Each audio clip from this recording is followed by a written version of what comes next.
It didn't feel like he lost interest. That's what made it so confusing. Because when someone loses interest, you usually feel it clearly. They pull away fast. They disconnect. They stop trying. But this wasn't that. He was still there, still replying, still engaging, still present, just not in the same way. Something had changed, not dramatically, but enough for you to feel it.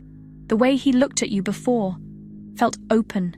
Now it felt more controlled.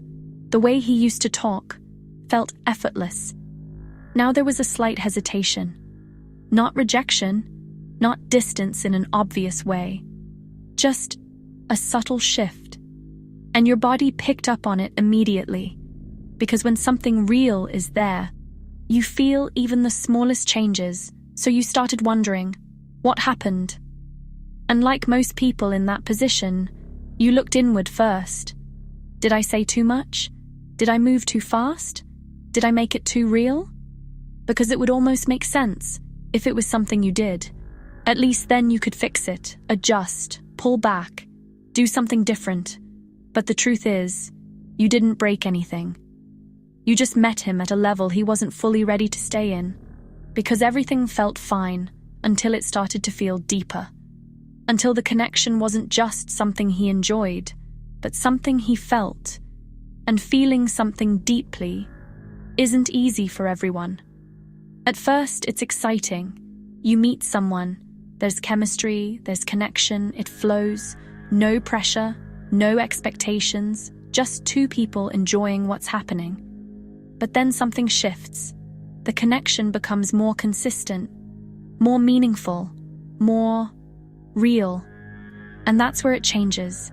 Because now it's not just about the moment. It's about what this could become. And for some people, that's where the overwhelm begins. Not because they don't want it, but because they don't know how to hold it. So instead of leaning in, they slow down, not consciously, not in a planned way, but instinctively, because something inside them says, this matters now. And when something matters, it also becomes something you can lose. And for someone who isn't fully comfortable with that feeling, that's where they start pulling back. Not from you, but from the intensity of what they're feeling. From your side, it feels like distance, like something is slipping, like you're slowly losing something that once felt secure. But from his side, it feels different. It feels like pressure, not from you, but from the meaning the connection started to carry. Because once something becomes real, it's no longer neutral. It comes with expectations, even unspoken ones. It comes with responsibility, with emotional exposure, with the possibility of getting hurt.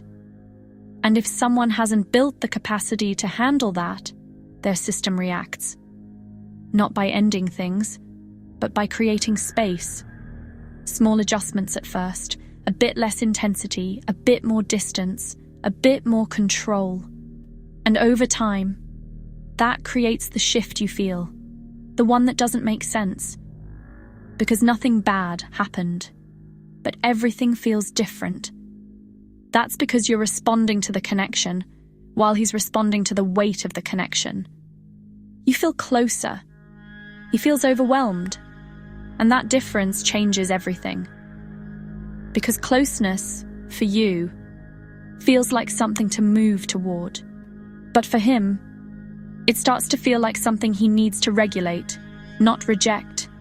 Regulate. That's why he doesn't disappear. He just pulls back enough to feel in control again. And that middle space is where confusion lives, because you're still connected, but not in the same way. And your instinct is to close the gap, to bring things back, to reconnect the way it used to feel. But that often creates the opposite effect, because when someone feels overwhelmed, more closeness doesn't calm them, it intensifies the feeling. So they pull back further, not because they don't care, but because they don't know how to stay present inside that level of emotion. And this is the part that's hardest to accept. You can't fix overwhelm by being better. You can't love someone into capacity. You can't make them ready by showing up perfectly. Because readiness isn't about the other person. It's about what someone has built within themselves, their ability to stay open, to stay present, to stay grounded, even when something starts to matter. So no, he didn't lose interest. And no, you didn't do anything wrong. He just reached a point where the connection asked more from him than he knew how to give. Not in words, but in emotional presence. And that's where everything shifts.